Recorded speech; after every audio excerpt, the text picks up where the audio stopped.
Blog Talk Radio.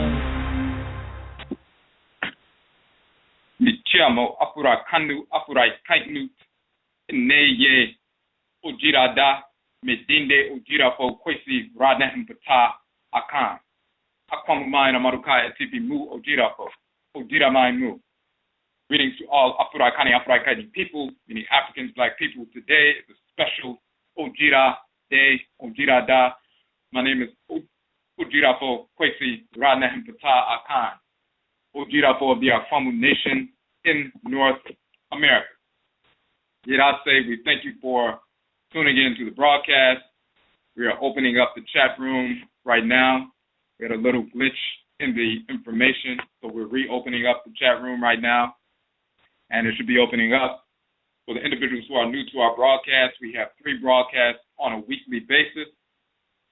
Typically on Joda Monday nights, we have Akhan ancient authentic Akhan ancestral religion, where we deal specifically with the Akhan expression of ancestral religion, specifically because we are Akhan, of course, but also because of the misinformation that's being propagated regarding Akhan philosophy and culture and cosmology, ancestral religious practices, the nature of the divinities and ancestresses and ancestors and so forth. So we deal specifically with Akhan typically on Joda on Monday night. On Abinada Tuesday nights, we have Odwira, and Wednesday nights, we have Egua Marketplace, where we deal with businesses, organizations, and institutions that are in our community, our people, of course, who have established businesses, organizations, and institutions, serving the community in a positive capacity, yet maintaining their ancestral religious values in the process. We have our Okom economic development model, where we showcase these businesses. When you go to our Okom Economic Development Model page, you'll see that we have a number of businesses that we have interviewed, individuals we've interviewed on the show. They've talked about their businesses, organizations, and institutions for a couple of hours during those interviews. You can download their website, link to their website, download those interviews, and support those businesses.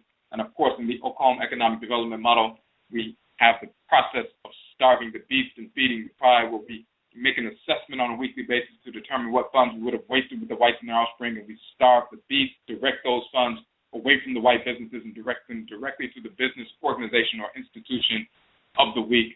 We are supporting one business, organization, or institution per week for 52 weeks. So all of that information you find on our Okom Economic Development Model page, and we deal with that information on Egua Marketplace today, which is our Wukuda Wednesday.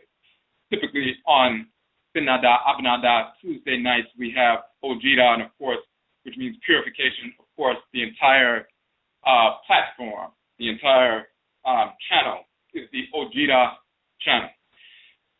We're having a special broadcast of Odwira tonight for a number of reasons. Odwira in the Akhan language of Ghana and Ivory Coast means purification. Odwira also means celebration of purification.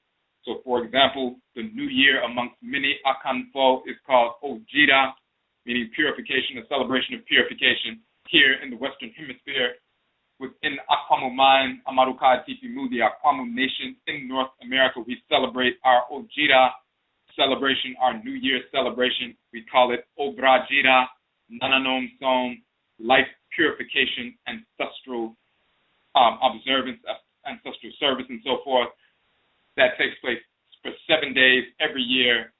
The last day of the 7-day process is our New Year's Day, which is the first full day of the Atimet equinox, the so-called fall equinox.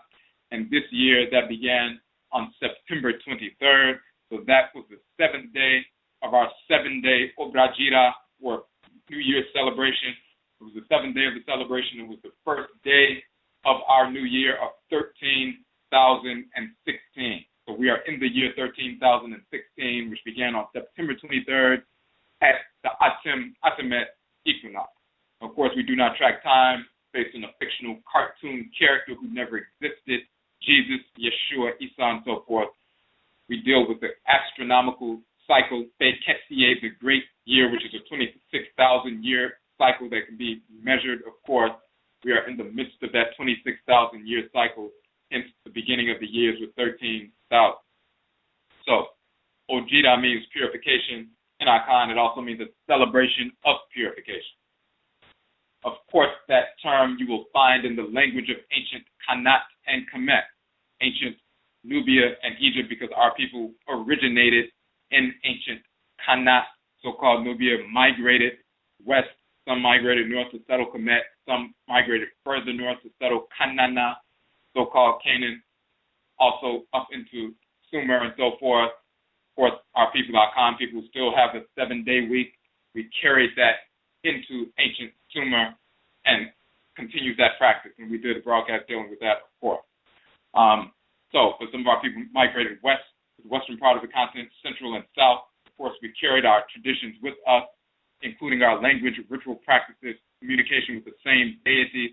We still possess these same divinities, communicate with them ritually, and then some of our people were forced from the western and central part of the continent and some south to the western hemisphere during the Musuo Ketie, the Great Perversity, the enslavement era, and we ended up in North, Central, South America, the Caribbean, and Europe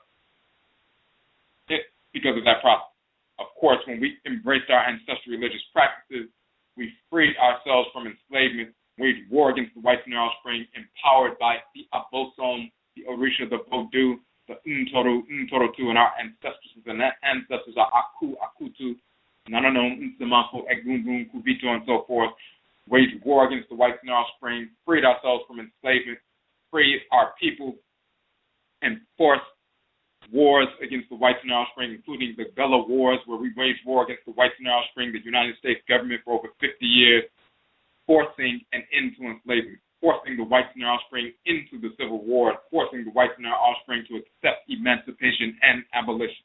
That was based on Afurakani, Afuraitkaitnit people who have embraced and continue to embrace their ancestral religious practices, our ancestral religious practices, and waging war and massacring the whites and their offspring. We forced them to end enslavement. We brought that to an end. That's the truthry that the whites and their offspring do not teach. And of course, we need to teach our own truth. So, Jida means purification. We still have that in the language. So when you look in the language of ancient Kemet, which has been carried with our people wherever we were migrated or were first forced to migrate into the world, it still has the same definition. You look into Medutu, the hieroglyphs of ancient Kemet. Jida means purification. It also means a celebration of purification. And of course, we continue to use that term in the Akhan language and across the board. So, this is a special Ojida broadcast for a number of reasons. Number one, this is our 200th broadcast. So we labeled this broadcast AHANNU, which means 200. This is our 200th broadcast. And we've had a number of different broadcasts dealing with a number of different subjects, going into detail about our various publications. We have 17 books to date that we have published, and we have many more coming out. We have over 70 articles that we have published, and we've gone through and dissected these articles and the information in the books in these various broadcasts, as well as new information that will be coming forward. Some of the information of the new publications we simply put in the broadcast, and we will be putting those to paper and so forth and into book form as well, addressing a number of different issues dealing with Afurakani, Afuraitkaitnit, ancestral religion, culture, and ancestral nation building restoration. So, 200 broadcasts, but at the same time, tonight will be the beginning of the Nain period, called in ancient Kemet the Nain, also called the winter solstice, which will begin later tonight. So that also coincides. But it also coincides with our 18th anniversary of the publishing and the completion and publishing of the Ubin Shang, the Ancestral Summon. That was the book that we published first independently, Ubin Shang, the Ancestral Summon, back on December 21st, 12,998. Our year 12,998, which the whites and their offspring will call 1997. So that's when the Ubin Shang was released. And in the Ubin Shang, we deal with the nature and functionality of our ancestral religious practice. Libation, ancestral shrine, communication, ancestral and deity possession, ancestral and deity worship, talismans, amulets, idols, divination, spirit possession, ritual song, ritual dance, ritual prayer, and so forth, nature worship, all these various different things we deal with in the Ubensheng, showing their actual functionality. We do not engage in ritual practice for symbolism. We don't have symbols without substance in Afurakani, Afuraitkaitnit, African ancestral culture, no matter where we exist in the world. When we engage ritual practice, it is always a process of receiving, processing, and transmitting energy in a measurable fashion, in a quantifiable fashion. If there's no reception, processing, and transmitting or transference of energy in some measurable fashion, then we are not engaged. We do not engage in symbolism without substance. That is the nature of the pseudo-religious practices of the whites and their offspring. So their clothing and their movements and their activities and their pseudo-rituals are all symbols without substance, corrupted, fragmented symbols from our ancient cultures, as well as their own perverse expressions of their discordant, perverse nature, wrapped up in their pseudo-symbolism. That's what they do. But we don't engage that nonsense. So the Ubensheng goes into detail about that. And that was the first book that we published independently. This is the 18th anniversary of that, coinciding with the name, the winter solstice, coinciding with our 200th broadcast. And of course, we like to say, Yedase, we thank you to all of the Afurakani, Afuraitkaitnit people, and of course, only our people who have supported the work over these past 200 broadcasts. And of course, we will have much more coming forward. When we deal with the Ubensheng and how the Ubensheng came into being, when you look at the first piece and you look at the way it's written and so forth, and we've talked about this in previous broadcasts, when you look at the titles of each specific essay and the nature in which they are written, it's very often in a conversational question and answer format to a certain extent. That's coming from the fact that it was the Nananom Nsamanfo and the Abosom who directed us to produce that work, gave us the titles for each section, gave us the subject matter, and directed us towards what needed to be written down, what needed to be published. Of course, we wrote down whatever we needed to write down. We would go to the shrine to communicate and learn if this was correct. If there were corrections that needed to be made, then we would make those corrections, go back to the Nsamainkomre, the ancestral shrine, to make sure that edits were correct. And after a series of, back and forth, then we would release that specific section. And we went through that process until the entire publication was done. So that book was unique out of all of the other books. Of course, all of our other publications, the subject matter is promoted and given to us by the Nsamafo under their direction, under the direction of the Abosom that govern us, under the direction of our own craft, to know what we need to focus on, how we need to focus on, and what specific angle we need to focus on to bring this information forward. And of course, the different references that we can go to verify this information so that our people, once they study it, they can go to those references as well, verify these things, and then take this information in addition to that and go to the ultimate source of verification, which is your own craft, your soul, your divine consciousness, going to the Abosom that govern your blood circle, going to the Nananom Nsamafa, the deities and the ancestral spirits who are connected to your blood circle, who would direct you to numerous confirmations, written, published, as well as experiential of the information that is released. So this is how the Ubensheng came into being. So what we want to talk about tonight is this 200 piece, this AHANNU 200 broadcast, and the nature of the title we call Odwiraman Rising. The term Oman in the Akhan language means nation. Oman also means nation or polity in ancient Kemet. As we said earlier, Jida means purification in both languages as well. So Odwira Oman or Odwiraman means the purified Jida nation. The purified Jida nation also meaning people or collective. So we refer to ourselves as Odwiraman, the purified nation of Afurakani, Afuraitkaitnit people in the Western Hemisphere. That is talking about all black people in the Western Hemisphere. Those who are descended from those Afurakani, Afuraitkaitnit people who were forced into enslavement into the Western Hemisphere, North, Central, South America, the Caribbean, and Europe. Those are our people who were forced into that position, went through that corrupt process, but then we also had our people who liberated ourselves from that process, liberated ourselves from that criminality, freed our people from enslavement, and reestablished ourselves. So we are like Awusi, like Osar, called Awusi in the Akhan tradition, the death and resurrection of the divinity. When he's forced into, quote-unquote, death into the ancestral realm by Set, eventually he's mummified, he's purified, and eventually he's given the eye of Heru and is resurrected.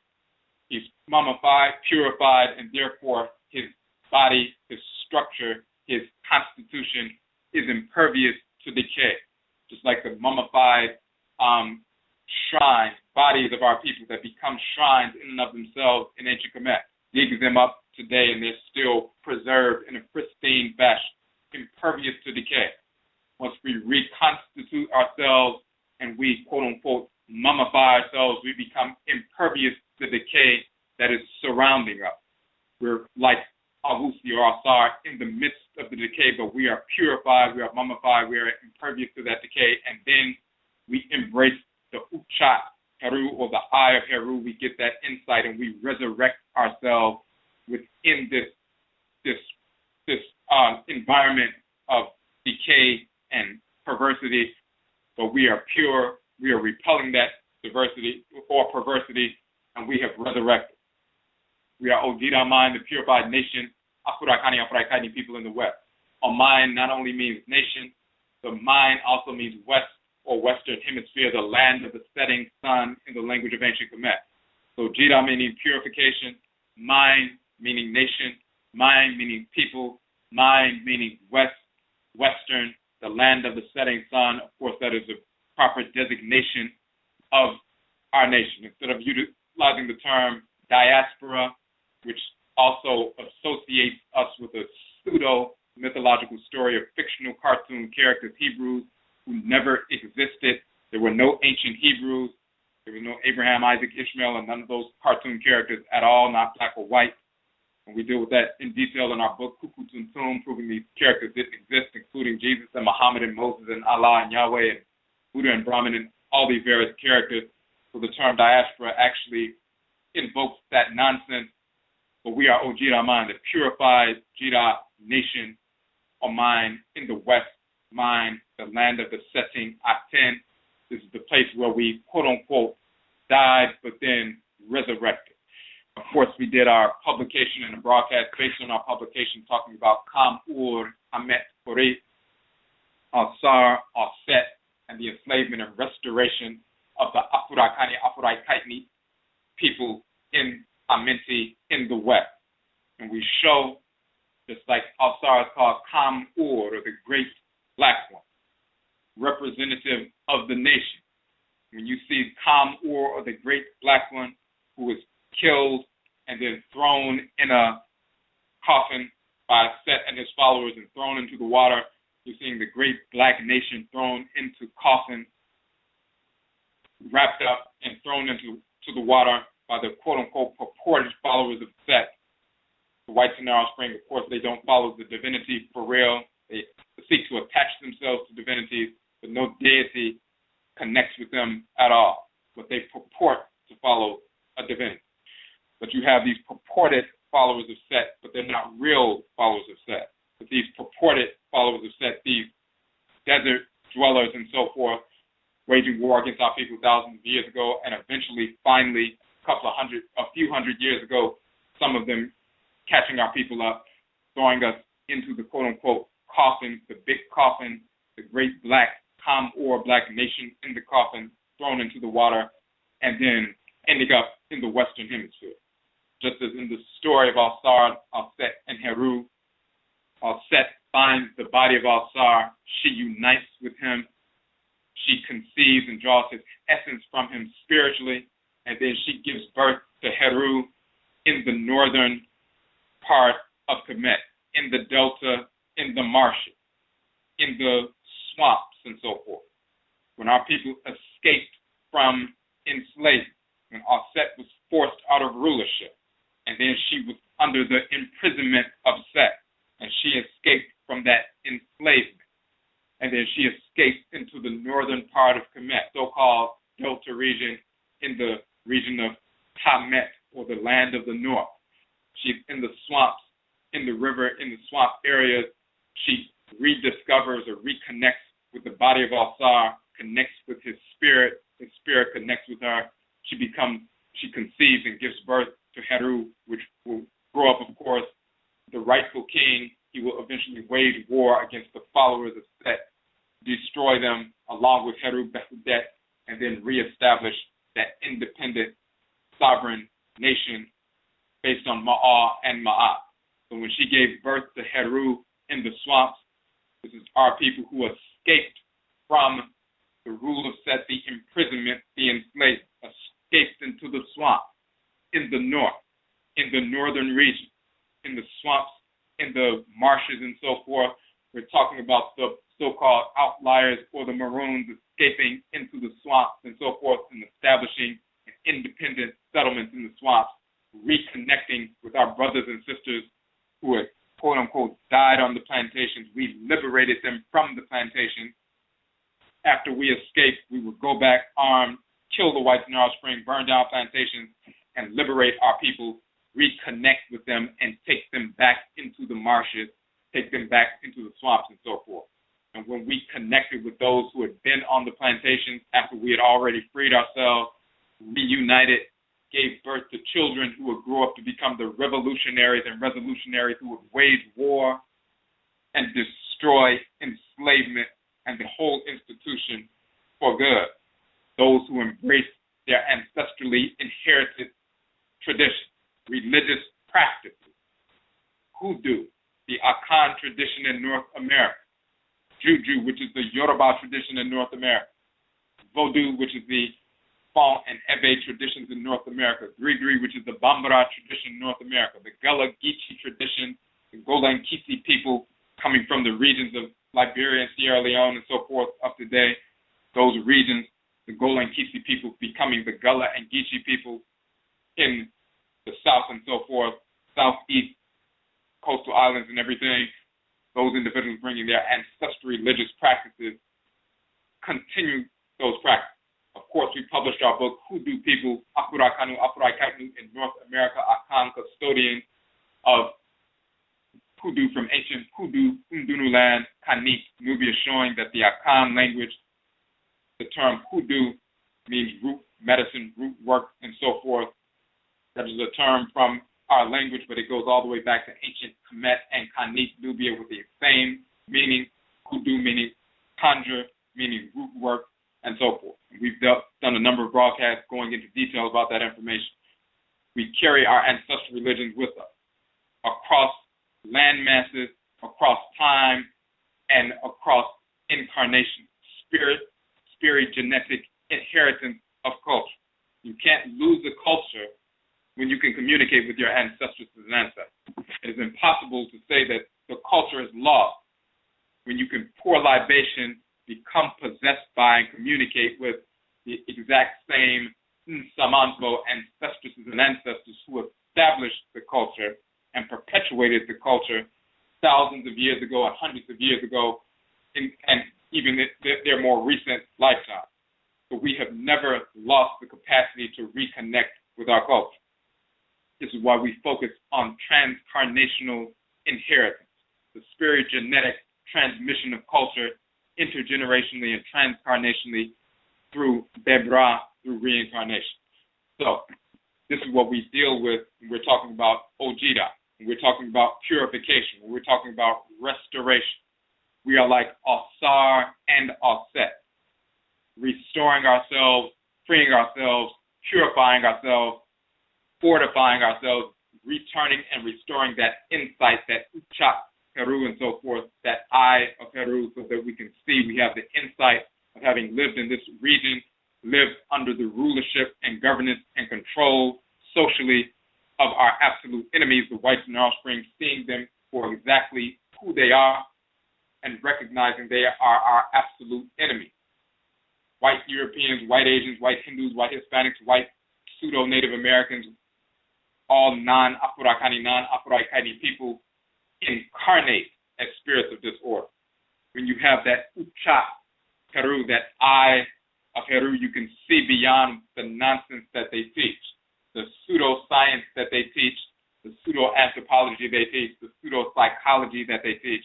You can see beyond that and see to the reality of who they are. You can see the discordance of their spirit as they incarnate that way without exception. And they will continue to incarnate it that way until we make them extinct. And there is no exception to that reality. We can see the fact that they do not have a ka, a soul, a divine consciousness. They are spirits without that divine functionary dwelling within the spirit body. They are therefore cancerous cells within the body of black humanity. So we are like Asar and Aset. We have purified ourselves. We have restored that insight, that divine insight, so that we can see, so that we can restore our functioning, but we can also restore our culture, our way of life. And that leads directly to, of course, Ancestral nation building, restoration. So this is what we're talking about with regard to Odwiraman, purified, Jira, mind, nation, mind, Western Hemisphere. It all comes together cosmologically for our people. But we want to talk about some true historical information. Very important when we talk about the transcarnational inheritance. Not just intergenerational, but transcarnation, spirigenetic, not just Y chromosome, mitochondrial DNA, but spirigenetic inheritance. You know, sperm and ovum from a male and female unite, and a conception takes place. That's physiological. But where did the spirit come from that takes up residence in that new zygote? It is either one of the ancestors or ancestresses from the mother's side who enters into that womb and is drawn into that womb, or it's one of the ancestors or ancestresses of the father's family who is drawn into that womb.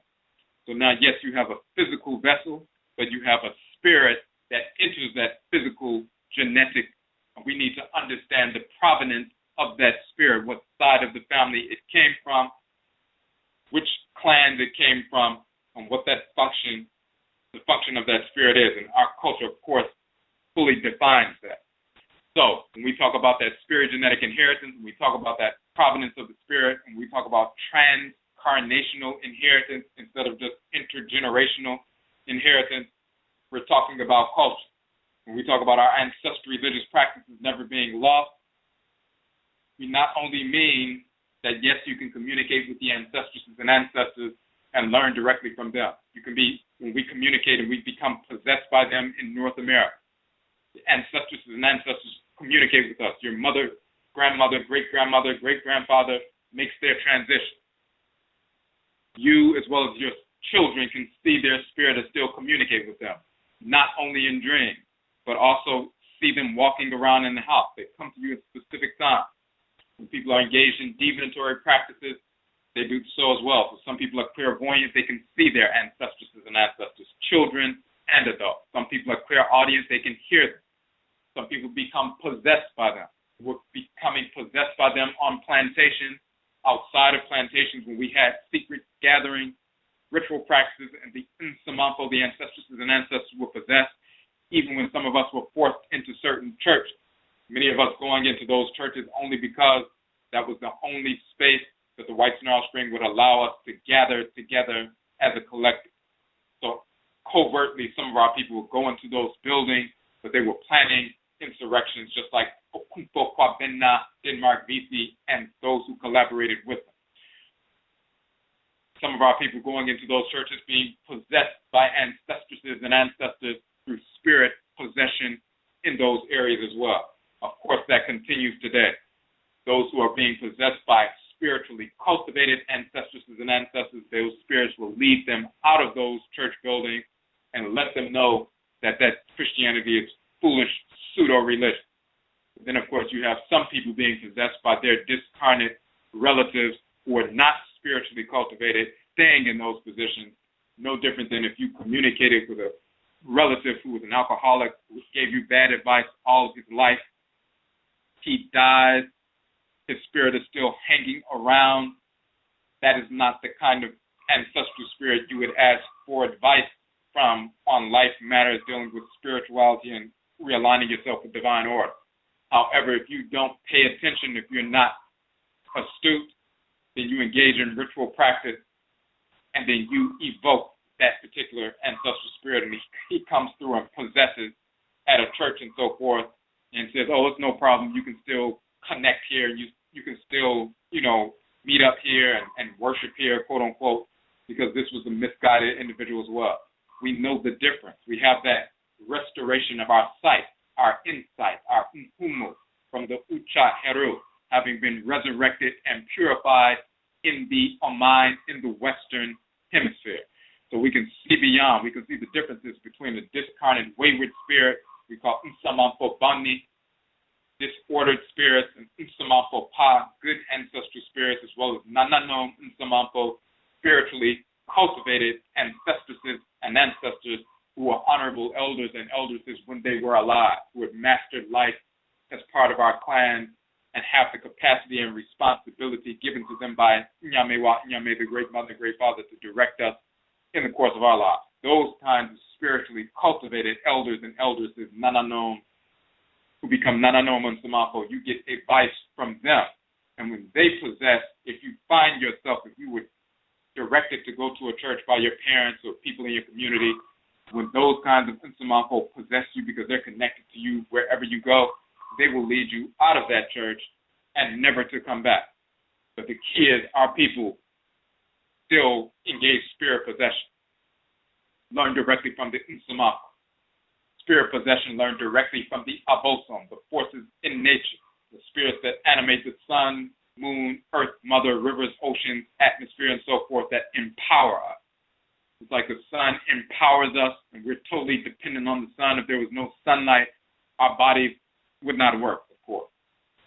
Our physical bodies are dependent, water, that's oceans, rivers, and so forth that are part of the planet Earth, of course.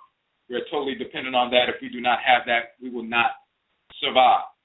We're totally dependent upon the air and oxygen in the atmosphere. We're totally dependent on the mineral life within plants, and the mineral life as well as the nutrients and so forth within plant life. So just like we are powered physiologically by the sun, the various stars, of course the black substance of space, which is a plasma, they call dark energy and dark matter, we call Ka and Kai, a male and female divinity that animates that black substance, a portion of that black substance that within which all of the stars, suns, moons, planets, and everything in creation dwells. A portion of that black substance is the foundational substance within our bodies, within which all of our organs and organ systems and cells dwell.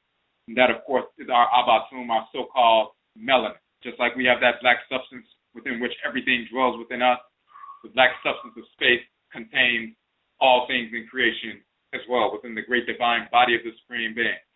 So just like the sun and the moon, stars, black substance of space, every aspect of the physical creation empowers our physical bodies, and we are totally dependent physiologically on these aspects of creation.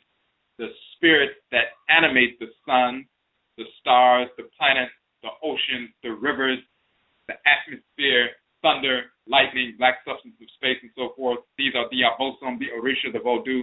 Their spirits animate our spirit bodies, and our spirit bodies are totally dependent on the spirits that animate physical creation, just like our physical bodies are totally dependent on the physical aspect of the physical creation. The power of the sun, the power of the earth mother, the power of the waters, and so forth, the power of the atmosphere, the oxygen in the atmosphere, and so forth. So we are totally directly connected physiologically with the planet Earth, with the atmosphere, with creation, and spiritually with the spirits that animate these various features of creation. There's no separation between the deity, the Abosom, the Orisha, the Vodou, and us. We are children of them. We are cells within the organs, within the great divine body of the Supreme Being. So just like we're connected to them, we still get possessed by the Abosom, the forces in nature, as they're called in Akhan. We still get possessed by the Nsamanko, our ancestresses and ancestors, as they're called in the Akhan tradition. So, of course, we can continue our ancestral culture. We can continue that practice by learning directly from them what we need to know. We always use the example, for example, of Nana Kwame Afrani George Washington Carver was able to transform agriculture in the United States and around the world by communicating, as he said himself, with the spirits that animate plant life and mineral life in nature. He learned directly from them their properties, and then he went into the laboratory to replicate what he learned directly from those spirits, creating hundreds of products from sweet potatoes and peanuts and so forth. Our people in every family, every one of your families, you as well as other people in your family, in every clan, there are people, males and females, who have the capacity for spirit possession. Some have the capacity for clairvoyance. Some have the capacity for clairaudience. Some have the capacity to communicate the spirits of plant life, mineral life, and so forth, and learn how to procure medicine directly from plant life, mineral life, and so forth. We've always had that in our communities. We still have that. So, of course, we can learn these various things simply by connecting with the ancestresses and ancestors of our direct blood circle, as well as the Abosom, who are assigned to us by the Supreme Being, who we were born into the world with. Nobody can give you Abosom, Orisha, Vodou, and so forth. They are assigned to us pre-incarnation by Amenet Amen, the great father, great mother, and great father, Inyamewa, Inyame as they're called in Akhan, Mawu and Lisan, Vodou, and so forth. Olokun and Olorun, the great mother and great father in the Yoruba tradition. Komosu and Chukwu in the Igbo tradition, and so forth. Katieleo and Kolotiolo in the Senufo tradition, the great mother and great father. They assign deity to our spirit bodies pre-incarnation and then send us into the womb. We are spirits that are governed by specific Abosom forces in nature, and we come into the world with natural inclinations towards certain kinds of behavior. We are cells within the organs, and the organs are the bodies within the greater body. And as we always say, just like your liver cell is a child of the liver, deity, organ, parent, when it serves the parent organ of which it is a component part, it serves the great body, you, at the same time. When the pancreas cells execute pancreas function from their parent organ, they're serving the great body, the great deity, you, at the same time. The deity, the Abosom, the Orisha, the Vodou are the organs within the great divine body of Inyamewa, Inyamewa, Amenet, Amen, the great mother and great father. And those organs have children, which are cells, and the cells are plant life, animal life, mineral life, and Afurakani, Afuraitkaitnit, or African, black, human life, and Afurakani, Afuraitkaitnit, human life. Yes, we can learn directly from our parent organ, learn directly from our Nananom Nsamanko. That's part of our spirit genetic inheritance. But when we talk about that spirit genetic inheritance, we're also talking about a time stamping of the culture within our blood circle. When we talk about a time stamping of the culture within our blood circle and how we brought that pristine culture to the Western Hemisphere in our blood circles, we're talking about a different notion. In Akhan culture, for example, the whites and their offspring with regard to Christianity, they didn't get into Christianity and promoting that until the 12,800s, the so-called 1800s. They established that first basal missionary in the Larteh region. People really were not trying to embrace Christianity. That missionary slowed down their activities to a halt. Then they start picking it back up in the late, quote-unquote, 1800s. Then other Christian groups coming in the 1900s and later in the so-called 1900s. That's when more and more Akhan people began to embrace Christianity. Prior to that, Akhan people had interfaith with brainwashed Negroes who had become Muslims as well as some Arabs. We were in the ancient empire of Kana, which is called Ghana. Recall the ancient civilization of so-called Nubia. One of the titles is the Kana civilization. Khan meaning first or foremost from the beginning. The front land, the south land, Khan, the Khan land or Khanit land, Kana. That's the title of ancient Nubia. After the invasions of ancient Kemet, successive invasions of the Assyrians, and the Persians, and the Greeks, and the Romans, and the Arabs, and so forth, some of our people migrated to the western part of the continent, through North Afuraitkaitnut, through the so-called Sahara Desert, into the western part of the continent, and reestablished ancient Khanat, ancient Nubia, that became the Empire of Khanat, later called the Empire of Ghana. Akhan civilization, ancient Nubian civilization, reestablished, restored in the western part of the continent. Because of Muslim invasions from brainwashed Negroes, as well as a handful of white Arabs and so forth, some of our people saw the neighborhood in ancient Khanat deteriorating. We decided to move further south into the savanna regions towards the forest belt, in the regions of contemporary Ghana and Ivory Coast. And that was about 1,000 years ago. And reestablished Khanat civilization once again, the Akhan civilization in the forest belt savanna region. And today there are about 20 million Akhan between Ivory Coast and Ghana. Been there for about 1,000 years. Reestablished civilization. Some of those brainwashed Negro who became Muslims started coming and trying to infiltrate into the new establishment in the forest belt regions and savanna regions. Most of our people never embraced that. The reason they left the ancient empire of Khanat in West Afuraitkaitnut to go further south towards the forest belt is because they didn't want to have anything to do with that foolish pseudo-religious culture and idiocy.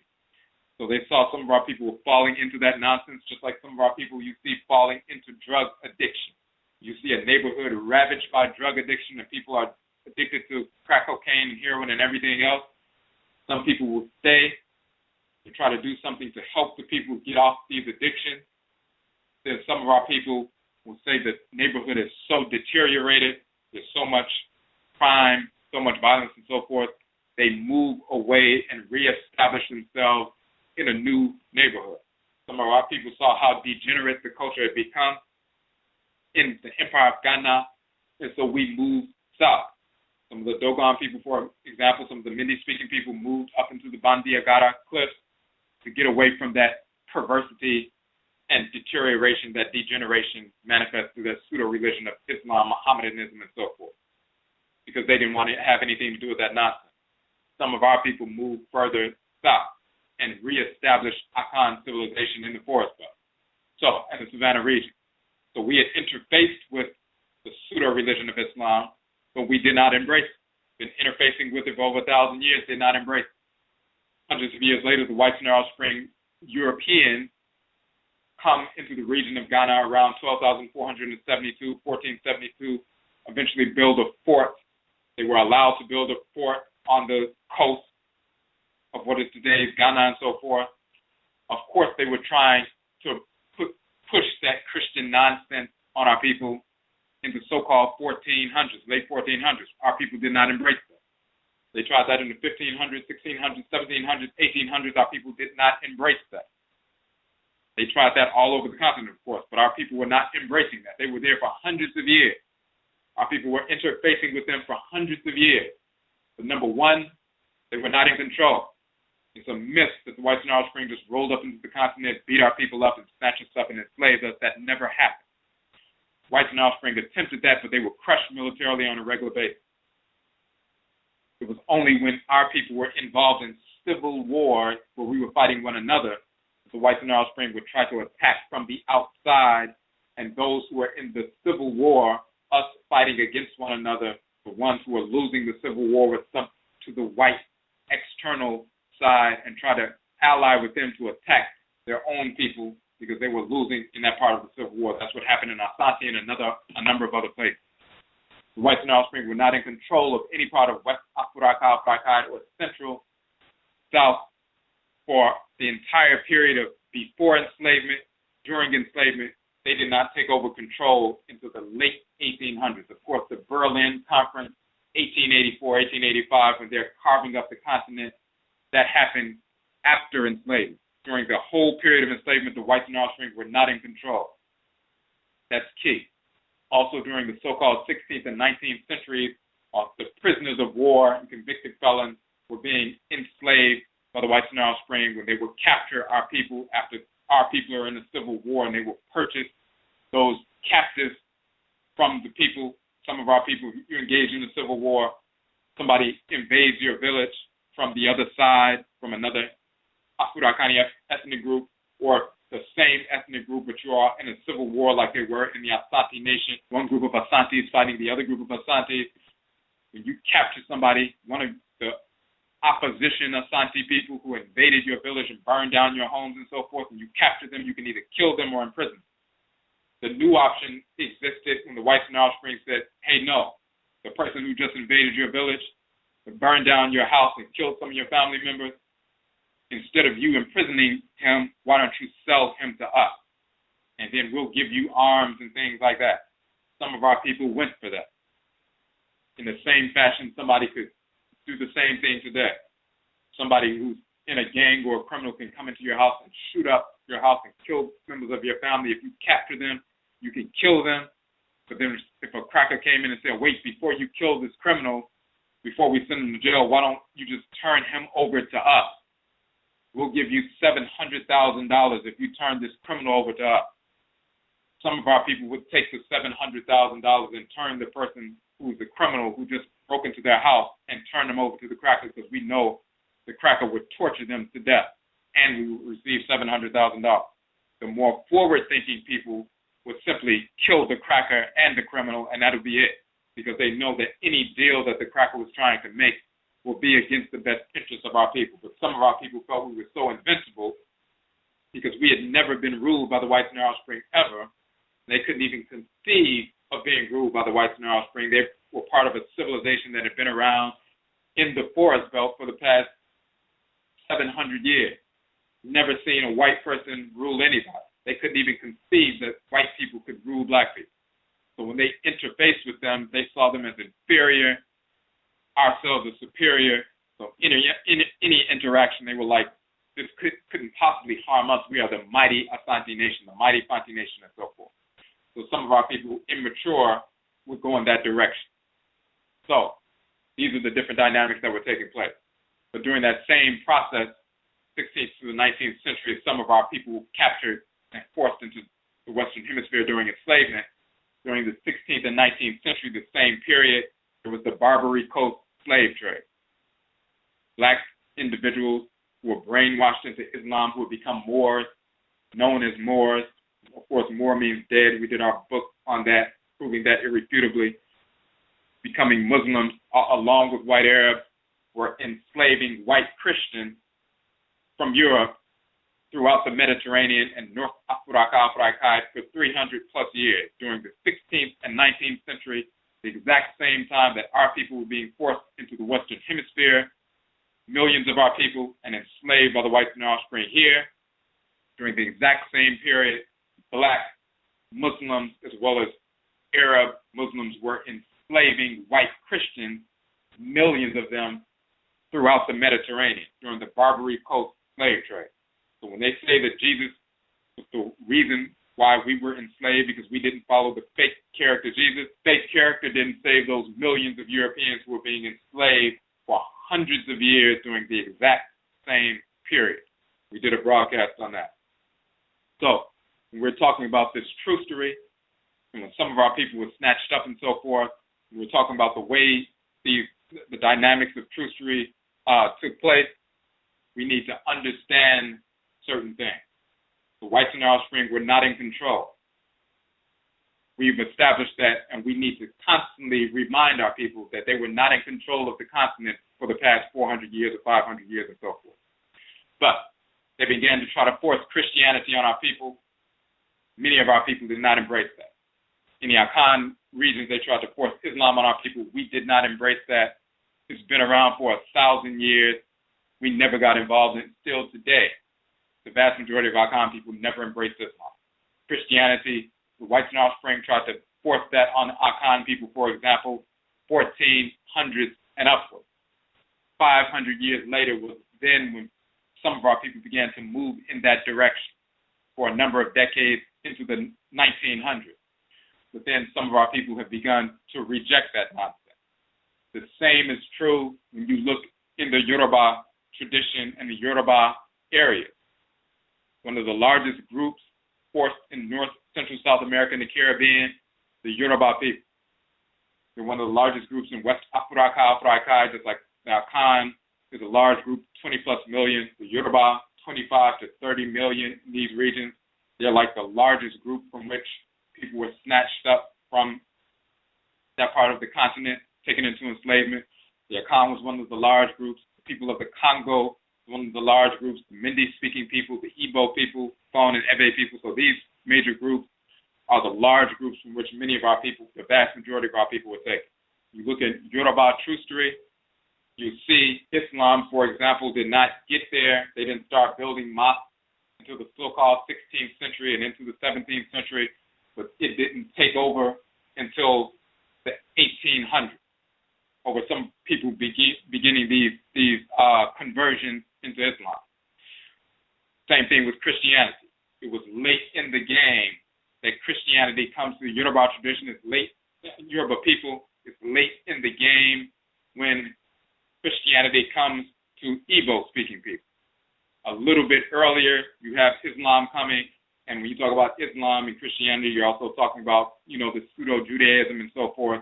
There are no Igbo Hebrews and all this other idiotic nonsense. That's misinformation coming from the whites and their offspring, brainwashed Negroes in Nigeria trying to identify with the Bible and manufacturing connections to try to identify themselves with a fictional cartoon character, people who never existed at all. So, Christianity comes late in the game, so-called 1800s, 1900s, and so forth, when the missionaries are being sent out. Prior to that, Islam, as well as so-called Judaism, so-called Hebrewism, of course, there were no ancient Hebrews ever in existence. That comes a few centuries earlier. So when you look at a critical period, when you look at the 1600s, 1700s, 1800s, look in those regions during that time period, that's when our people are being snatched up from West and Central Afuraitkaitnut and forced into the Western Hemisphere. But people don't start really embracing Islam and Christianity and all of that until the later 1700s, 1800s in certain areas. In some areas, they're not embracing it until the late 1800s and into the 1900s, but certain places, say 1700s, 1800s, and so forth. But a large percentage of our people didn't get caught up in that before we were forced into enslavement. So the key here is when we talk about transcarnational inheritance, we are descendant from the people who were forced into the Western Hemisphere prior to the embrace of Christianity, prior to the embrace of Islam. So our ancestresses and ancestors fossilized the culture within their very being. It was a fossilization of the pristine culture when we left West Afuraitkaitnut and entered into the Western Hemisphere. So the culture as it was, as it stood, the pristine culture before the infections of Islam, Christianity, Judaism, and all that other nonsense. The pristine culture was fossilized in the bones and blood of our ancestresses and ancestors that represents the time stamp of the culture and the language when we were brought over here. And we are descendants of those individuals who maintained that pristine culture.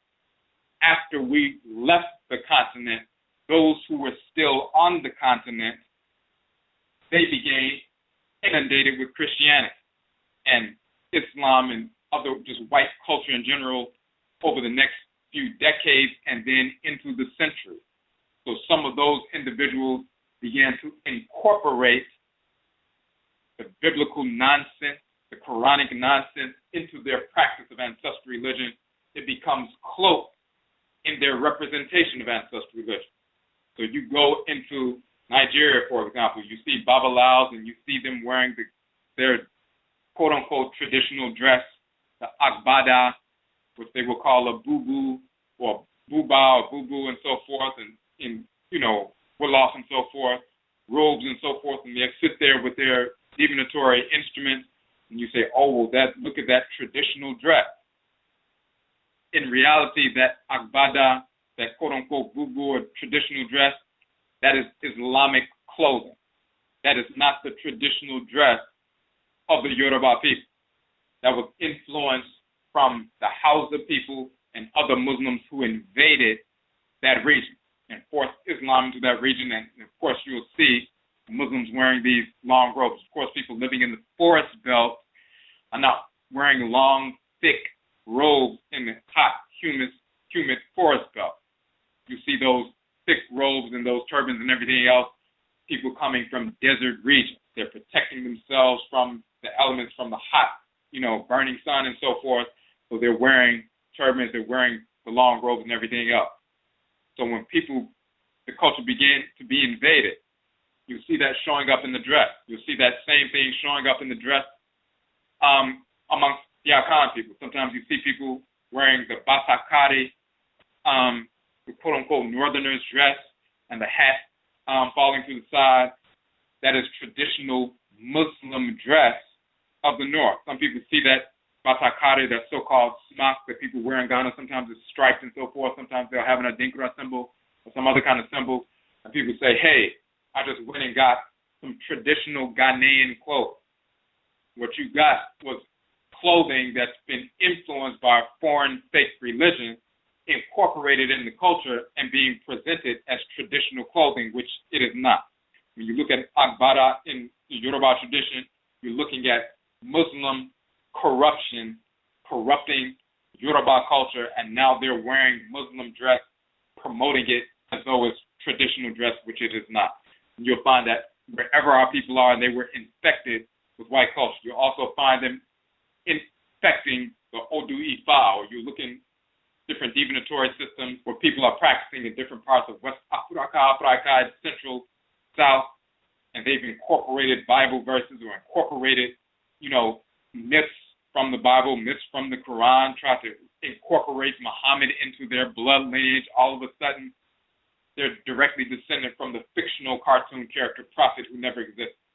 Prior to Islam invading their culture, they never knew anything about a Muhammad at all because he's a fictional character. We go into detail about that in Kukutuntun. But once the white Arabs and others invade, force that fake culture on them, all of a sudden they're trying to tie their blood circle not to their original clan, but to a fictional character in Arabia, and saying they're directly descendant from Mecca, and that's where they come from, which is nonsense. You find that all over West and Central Afuraitkai, wherever our people were infected. You find brainwashed Negroes trying to tie their lineage back to ancient Hebrews in Israel who never actually existed. You'll find that in Ghana. You find that amongst the Igbo people. You find that people in South Afuraitkai, wherever white people have gone, you'll find that seed of dissension, misinformation planted within our people, and it's only very recent, over the past few decades, that some of the foolish amongst our people have embraced that nonsense. The people who are part of real culture, they know what their ancestry is. None of them will say that they came from ancient Israel. That's nonsensical. They know our people came, and we have direct oral traditions, which is born out through the human genome, born out through archaeology, born out through anthropology, born out through ritual practice, that we're directly descendant of ancient Kanat, Nubia, ancient Kemet, which came out of ancient Kanat. And we migrated west, central, and south, as well as north. That's part of oral tradition and ritual practice. But when crackers show up, then all of a sudden, the traditional orature or oral trustery changes, and now all of a sudden we're descended from Mecca. All of a sudden we come from Israel, and some Negroes start talking about they come from India as soon as the Hindus get over into the western part of the continent. So you have Fon and Ebe people who were corrupted by Hindus and Buddhists now talking about they're directly descendant from India, and the Indian deities are actually the original deities, which is pure nonsense. The whites and their offspring bringing those corrupt perversions of deities into West Afuraitkaitnut a few decades ago, a little bit over a century ago, and really picking up a few decades ago, selling these chromolithograph, pseudo pieces of art to the people, and then they started incorporating these things into their shrines. And you're seeing little white images of Shiva and Shakti, and all of this nonsense has nothing to do with Vodun or Mami Wata at all. But people have become corrupt because they've embraced perversity.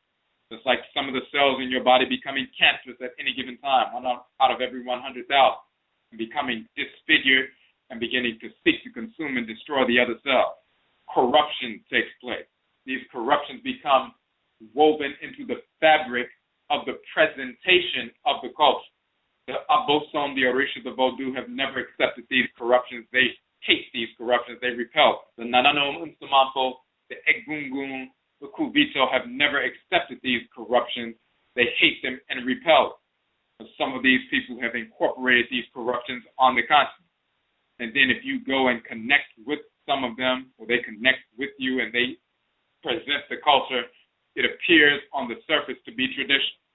The way they speak the language, the way they dress, the way they chant, the way they engage in ritual song, dance, ritual foods, and so forth, divinatory practice, it appears to be tradition.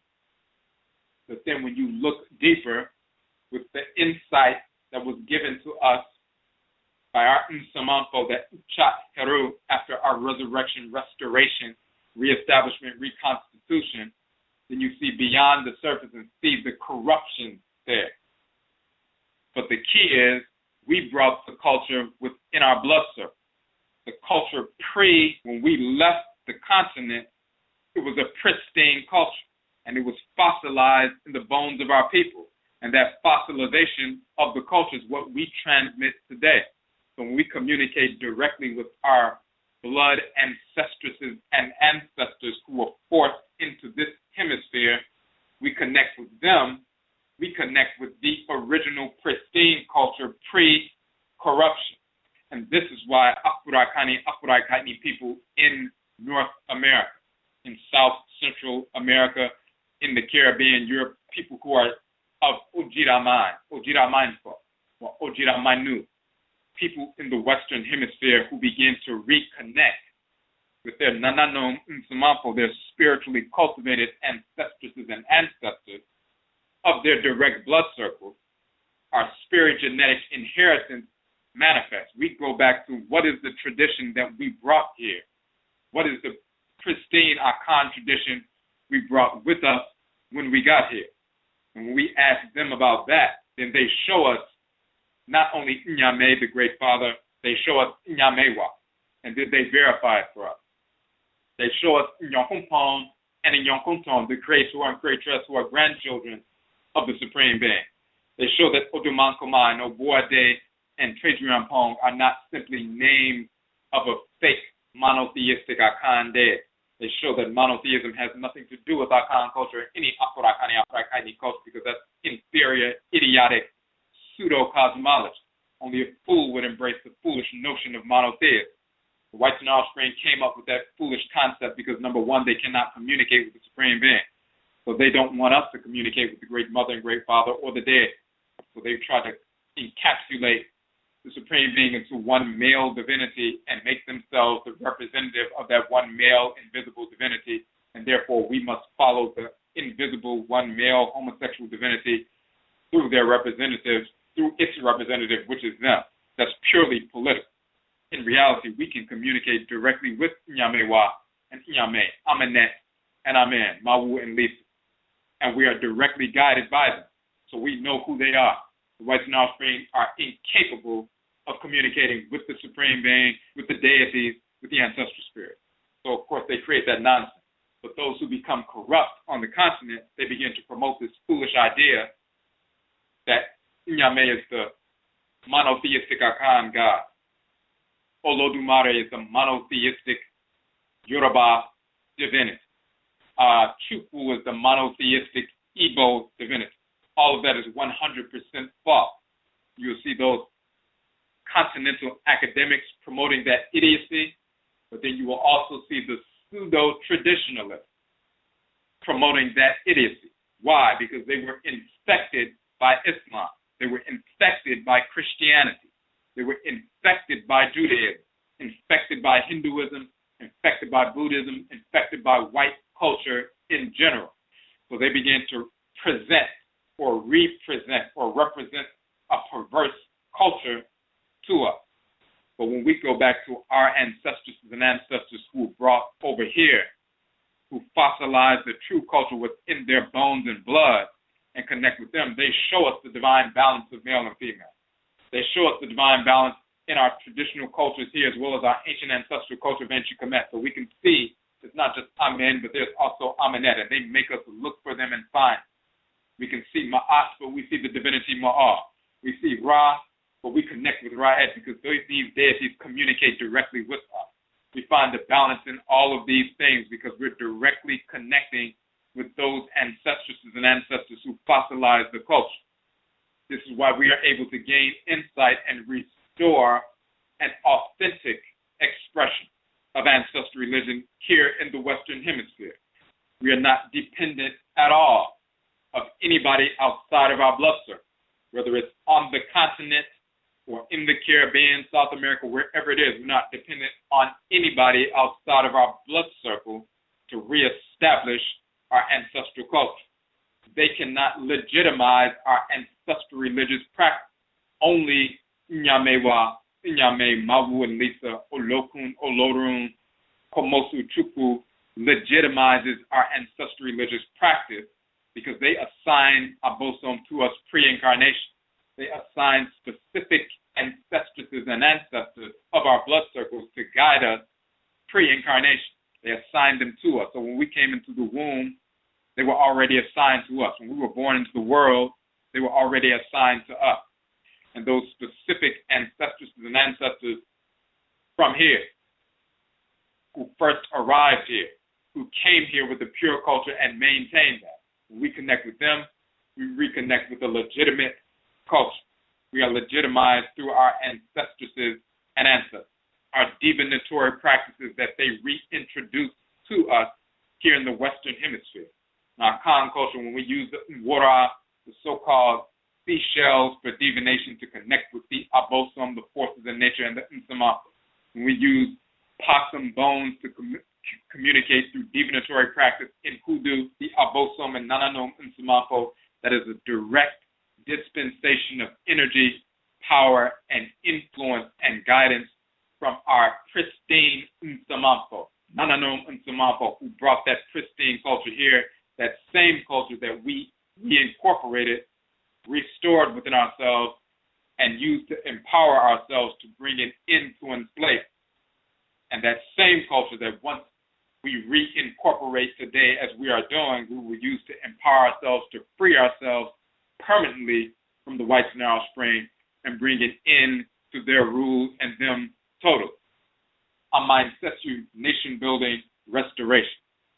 So this is why we go back. This is why we engage the process of Sang Kofa Sanchi. When we go back, return to our ancestral blood circle, reconnect with our Nsamampo, reconnect with the abosom of our blood circle, and reconnect with that purified Jida culture, or Jida mind that has a different connotation when we really understand.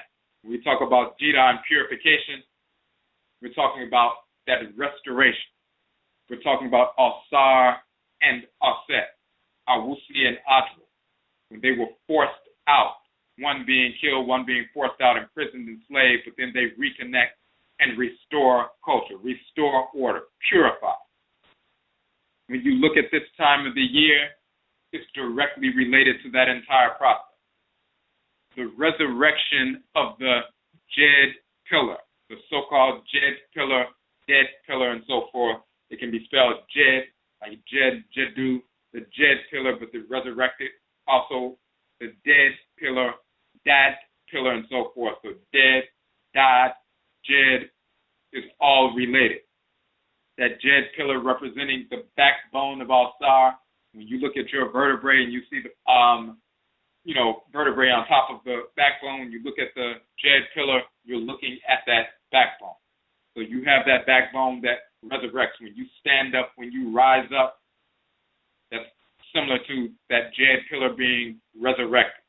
When Asar is killed, of course, he's laid out, deceased, and so forth. But when it's time for him to resurrect, and Heru and Aset and Nebuchadnezzar, they go to resurrect Asar. When they resurrect him and reposition him, and he stands up again, he's given the eye of Heru, he's reinvigorated and so forth, and he becomes an abosom, and he's connected with Ra and operates as an abosom in nature, a ruler in the spirit realm, along with Aset and Nebuchadnezzar.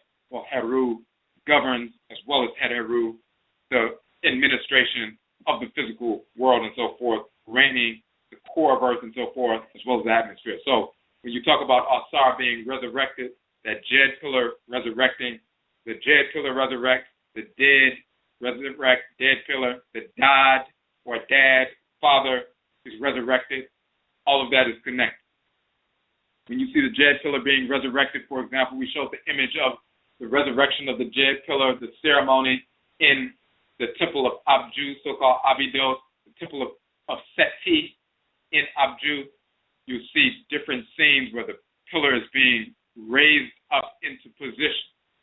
And when they raise the pillar up into position, then that is the resurrection of Asar, and they dress the pillar in specific garments and so forth, because the spirit of the divinity is taking up residence in that ancient shrine, just like the energy moving up your spine takes up residence in that shaft. We set up an ancestral or a so-called idol. It becomes a shrine, a magnet for divinity. They can take up residence in that shrine. We have a wooden sculpture or a stone sculpture and so forth. We invoke the abosom. They take up residence in that space. It's no different than picking up a cell phone. When you dial the numbers and make the connection, then through that instrument, you can communicate with someone. They communicate with you through the instrument. They are not the instrument. They communicate through the instrument once you make that connection through that signal. When we establish these sculptures of the divinities on our shrines, when we establish shrines for the divinities, they become those devices that transmit and communicate with the abosom. They become magnets for the abosom. That's the signal that's sent out. That invocation draws the abosom there. They take up residence within that physical space, within that sculpture, within that shrine. And then we communicate directly with them. Their energy is emanating through that physical vehicle. So we have a physical connection to the actual shrine itself. The electromagnetic energy emanating from that physical vessel is impacting our physical bodies. But because the spirit of the divinity is taking up resonance in that physical vessel, the kind of electromagnetic energy emanating from that vessel is not just the run-of-the-mill, electromagnetic energy being projected from the electrons and neutrons and so forth of the atoms making up that entity, that structure.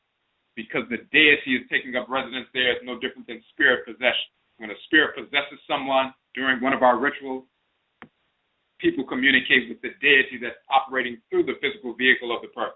The person is taking a back seat, as we said in the past. It's no different than someone, you're driving a car, you stop, and then you allow one of your friends to get in the car. Then you get in the back seat, and they take the driver's wheel, and then they begin to drive. You're both in the same vehicle. You can see everything that's taking place, but they are taking the wheel and they are driving. They're directing the vehicle. Spirit possession takes place. The abosom, the Orisha, the Vodou possess. They take up residence in our vehicle. We get in the back seat. We're still in the vehicle. We can see what's taking place, but they are in control. And when the people come to them where they're operating in control of the wheel of the vehicle, then the people are communicating with the divinity operating through our body. When the abosom leaves the body, then we get back in the quote-unquote front seat and operate like we normally do every day. In the same fashion, when the abosom, when we have a properly consecrated shrine, simply meaning that we communicated with the abosom, the Orisha, the Vodou, and so forth, the NHOMA, the Mampo, Egungun, Kuvito, they direct us on how to construct the shrine in a harmonious fashion. we follow their dictates and their schematic, then they will take up residence in that shrine, take possession of that shrine, and we can communicate directly with them. Our spirits connect with their spirits, our physical body connects with the physical structure of the shrine because it radiates the energy of the abosom that is taking up residence in the shrine at that moment, at that time. So this is how we communicate directly with them. We establish these structures, these centers, these powerhouses of energy, these magnets of energy for the abosom. So just like we have that today, of course they had that in ancient Kemet. And that Jed pillar is a shrine for Awusi, a shrine for Alsar. Agwu, he's called an Igbo, Obatala, or Orishanla in the Yoruba tradition, Dangbe and Vodun and so forth. This is a shrine for the divinity. You have a Jed pillar. You don't just have some little Jed pillar that you bought off online or something like that. When you're connected with the abosom, that divinity will take up residence in that shrine. You can communicate directly with them. The resurrection of Alsar, him standing up, purified, and the shrine is dressed. Of course, it is with specific, when you see, for example, in the temple of Seti, they have the red and the white dressing on the shrine, and then they give offerings to the shrine. Of course, the offerings are offerings to the abosom who is taking up residence in the shrine. No different than when we give offerings at our shrines today.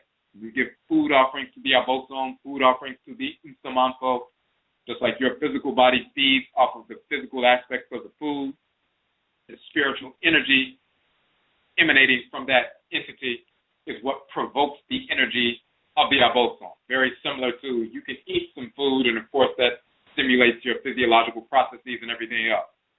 But even the aroma floating and wafting from the food, once it gets into your nostrils, it can set physiological processes in motion before you even consume the food. In the same fashion, the energy emanating from the food or the specific sacrifice, blood and so forth, whatever it is, the energy released from that provokes the energy of the abosom, and then they communicate directly with us. So that resurrection of the pillar is the resurrection of Alsar, the shrine of Alsar. We give offerings to the divinity, just like they did in ancient Kemet and Kanat. We continue to do that today to provoke their energy so we can provoke a response, no different than a baby provoking a response from the mother. The mother knows the baby needs milk. The mother knows when the baby wakes up, the baby is going to need milk for nourishment and for immunity and everything else. But she waits for the baby to invoke her, to quote-unquote pray or to vote, call out, to invoke her, to cry. And once they release that invocation to the Great Mother, then she responds to that invocation or that provocation, and then the baby pulls from the mother and pulls the milk out of the mother because she waits for the right time to feed the child.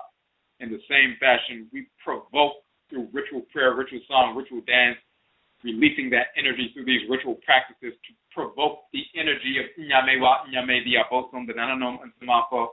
And they know that we're going to provoke. They know what we need, but they wait for us to invoke them, provoke their energy at the right time, just like we wait for the child. We don't wake the baby up and say, hey, we know the baby's going to need some nourishment, so we just go and wake them up out of cycle and force them to eat at a time when they're not ready. Yes, we know they're going to need to eat. We know what the milk does. We know what it does for their immunity. We know what it does to strengthen their bones. We know all of that. They don't know that intellectually. They, of course, instinctively are drawn. But it's a specific time and a manner in which they need to take that substance in. So when they're ready, they invoke, they cry, quote unquote, they pray, and then we respond to that provocation. In the same fashion, the Abosom know what we need, they know what we're going through, and they know that when we're ready at that specific time, when we get ourselves aligned with our own krawa, our soul, our divine consciousness, then we're ready to receive and provoke, and we provoke, and then they respond. So this is what's taking place, and of course we engage that process on a regular basis. That resurrection of Awusi, of Alsar, through that pillar, through that shrine, that communication, that allows us to show a number of different things. Jida, purification, Alsar being mummified. In the same fashion, you could say he's fossilized. That mummification wrapping is a fossilizing of this entity that makes him an ancestral shrine. The fossilization of the body makes it the original and best shrine for the ancestresses and ancestors, because that's the entity, that's the vehicle that they once dwelled in. Somebody makes their transition, their body becomes embalmed through a ritual process. It becomes fossilized, so to speak, carbonized, so to speak, and now it's a radiant, energetic shrine, magnet for that ancestral spirit to come to when you invoke the spirit at the burial site and so forth, to communicate directly with the people. It's the greatest magnet for that spirit, because that's the vehicle the spirit used to take up residence in. Al-Sar being mummified, he becomes enshrined through that mummification process. He becomes fossilized. He becomes mineralized, so to speak. In the same fashion, we became fossilized in this Western Hemisphere. Once we reconnected with our Nananum Unsmako, our spiritually cultivated ancestresses and ancestors, those who had fossilized the culture within their blood circle, there was a time stamp in their blood circle of what the culture was when they left the continent. If they left the continent in 12,770 or 1770, however the culture was being practiced in 1770 was fossilized in the body and blood of our people. We brought that pristine culture here before it was infected with Christianity and Islam. So when we connect with those ancestresses and ancestors who fossilized that culture, the Alsarian and Alsetian ancestresses and ancestors, the Odwiraman, the purified ones who ended up in the Western Hemisphere, Alsar is the Kaniti Amintiu, the first Kanit of the Westerners. The West is the land where the sun sets. It's also the land where people die, but it's also the precursor to resurrection. So Alsar is called the first of the Western, the first to go through the ancestral, into the ancestral realm and go through the process of becoming a spiritually cultivated ancestor, and shows us the method by which we go from the physical world to becoming a spiritually cultivated ancestor or ancestress, as opposed to someone who dies, the spirit separates from the body, they're hanging around wayward because they're conflicted and depressed and so forth, and their body is spirit is hanging around the place where they died, the place where they were murdered, hanging around the house they used to live in, and harassing people for decades or even centuries. But when you connect with the abosom, the forces in nature, align yourself harmoniously, you can move into the ancestral realm and live a harmonious life in the ancestral realm. Alsar showed that process of going from the physical realm to the ancestral realm in peace and harmony and balance in Ma'ah and Ma'at. He's called Kaniti Amintiu, the first of the Western. We are in the extreme West, the land of the setting sun, the land where the people die but also can become resurrected if they follow the example of Awusi Alsar and Ajwa Alset. So he was fossilized, he was mummified, impervious to decay. We fossilize ourselves, fossilize that culture, and then when we invoke the abosom, evoke the unsamako, nananom unsamako of our direct blood circles from those who came here, we can reclaim and reconnect with and draw in that pristine fossilized culture. If somebody left the Yoruba region, if left Oyo in the so-called 1800s, before Islam began to infect the culture in that specific region, then they brought the Yoruba tradition here in their blood circle, and there was a time stamp. It was the Yoruba tradition as practiced in 1800, time stamped in their blood circle. And of course, the term juju is a Yoruba word. So then they continued their practice of juju right here in North America. And it's the pristine of the Yoruba tradition right here in North America. So you connect with those ancestresses and ancestors who maintain the pristine juju culture or Yoruba culture.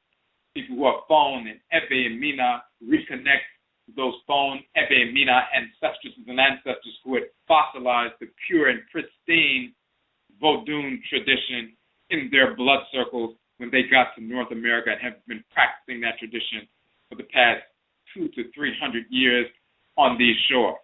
those Akhan people who were forced in the Western Hemisphere in the 17 and 1800s before Christianity infected the culture. And Islam, some of our people getting involved in that nonsense, we leave in 1810. It's a timestamp of the culture as it was practiced and the language as it was spoken in 1810 in the spirit bodies and physical bodies fossilized by our ancestresses and ancestors here. And they bring that hoodoo religion here. When we reconnect with them, we learn that pristine Akhan tradition, that hoodoo tradition as fossilized within our direct grandmothers and grandfathers. This is the legitimate practice of Afurakani, Afuraitkaitnit, ancestral religion in the Western Hemisphere. It can only be legitimized through your direct blood ancestresses and ancestors who incorporated, enshrined, fossilized the culture within their blood circles and have passed it on to us. We have direct access to that. This is why we can even have insight into divinatory practices, ritual practices that some people who have been corrupted on the continent don't have, because they're still trying to access misinformation from wayward ancestresses and ancestors of their own who were corrupted generations ago. So they will say, well, we've been practicing divination this way for hundreds of years. And yes, they have, because hundreds of years ago they were infected by Islam, and they're still practicing an infected culture that's been passed down for hundreds of years. So we go back to the NHOMA, and they need to do the same thing and go circumvent corrupt practices that are a result of those infections from people who embrace false culture, and reconnect with the real culture, reconnect with the real ancestral religious practice. So this is what we're dealing with. When we talk about the name period, the winter solstice, the resurrection of the Jed pillar, that's not talking about the resurrection of Heru. The resurrection, death and resurrection of Heru taking place around the spring equinox. And we deal with that in the Kukutuntun. At the winter solstice, you hit the winter solstice, that's the darkest time of the year, the shortest day of the year, and so forth. The shortest time of the year, 9 hours of daylight, 15 hours of darkness. But then all of a sudden, a few days later, the light begins to expand.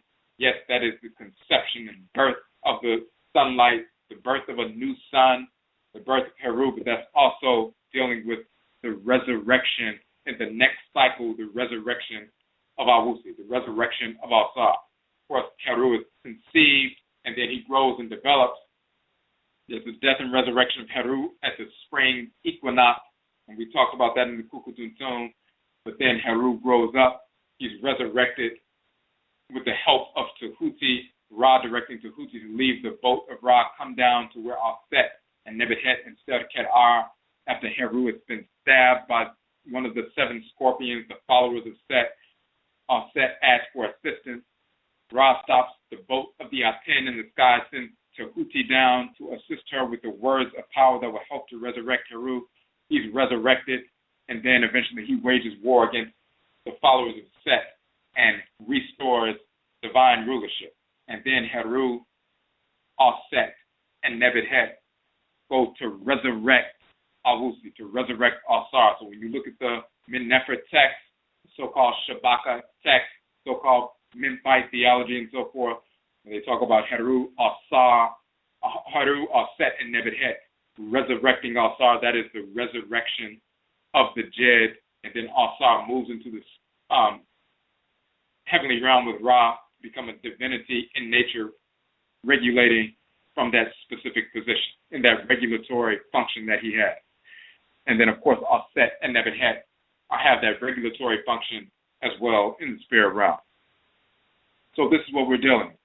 This is the foundation of this Odwiraman or Odwiraman rising, the purified nation in the Western Hemisphere rising, reconnecting with our direct blood ancestresses and ancestors, our spirit genetic inheritance, our transcarnational inheritance from the fossilized, pristine culture of our direct blood ancestresses and ancestors. We reconnect with that culture. We reestablish that culture. We reestablish these ancestral religious practices through Akhon and Nkam spirit possession and spirit communication.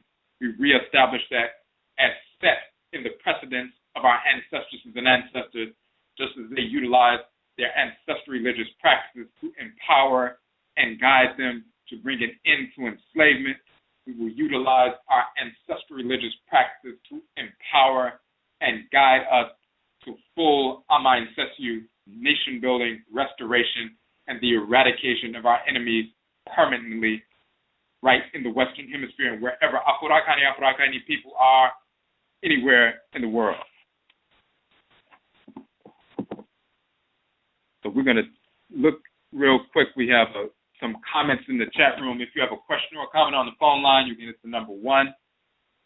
If you have any questions or comments in the chat room, of course, you can comment in the chat room as well. And there's a question on the phone line. Michiawo on the phone line, number 5808. You had a question or a comment? Yeah, well, wow. I had the intention of asking one. Hello? Yeah, I can hear you. Oh, sorry. I had the intention of asking a question, but your discussion led me to another, so if I have time, I hope that I can ask the new question plus my original question. But I'll start with my new question that was prompted by your discussion about, bringing over the pristine culture. And since this is this time of year, I've always wanted to ask somebody if they felt the same way I do about Kwanzaa. And even though when I was younger, I embraced it, but in the back of my mind, I always wonder why did he jump all the way across to East Africa and incorporate this, mixed Kiswahili language into the practice, knowing that most of us are from West Africa. Why, when I say he, I'm talking about Karenga. Why didn't he research and bring forth, a cultural practice that was closer to the majority of us here in the West? And it made me wonder about this whole cultural revolution of the 60s that embraced, East African so-called culture and language. We heard the term dashiki, in the 60s and 70s, and people were saying jumbo and, using terms from, this mixed Arabic, East African language.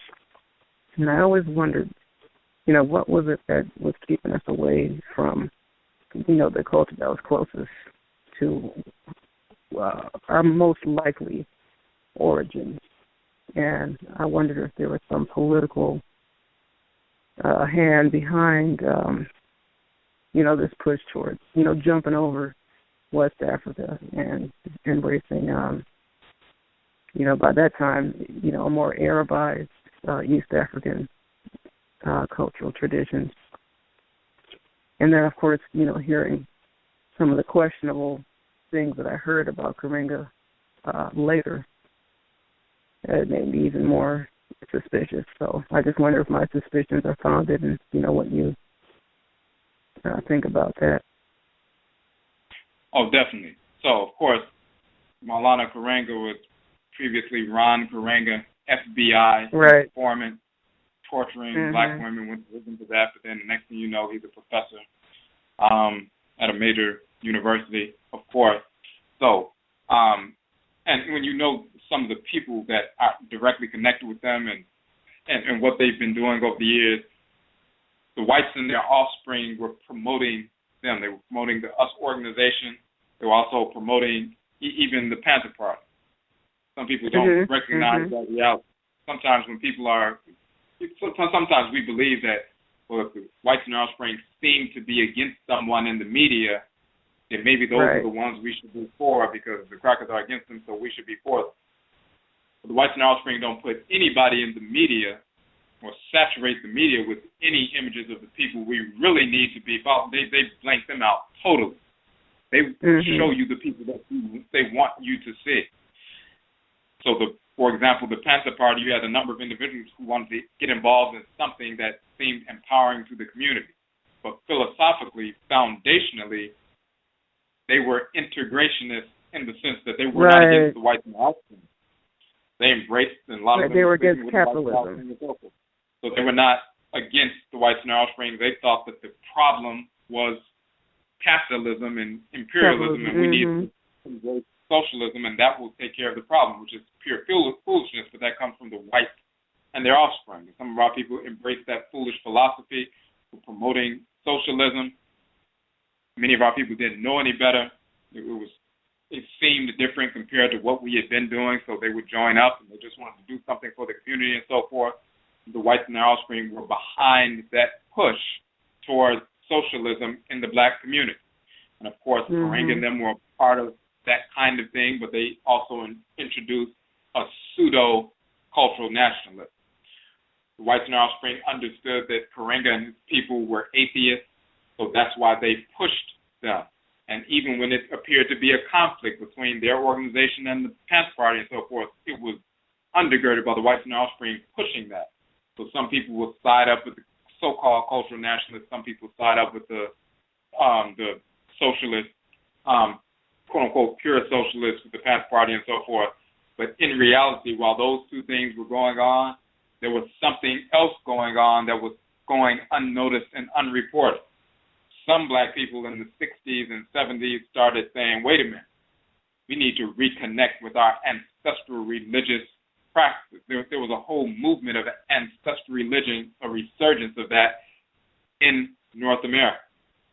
We're not just talking about the Obavo Yatunji, Osejiman going to Cuba and getting initiated to Obatala and all of that, or Yalden Zulu going to Ghana. That was a different aspect of that. It was still a move towards spiritual nationalism, cultural spiritual nationalism and so forth, not atheistic, socialistic nonsense, but actually trying to embrace reality.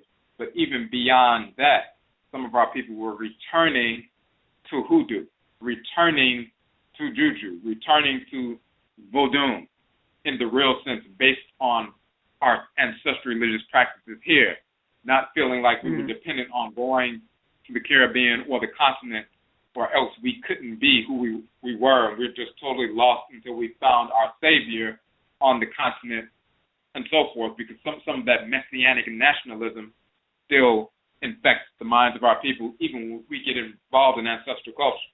We still deep down inside feel like we're not really African.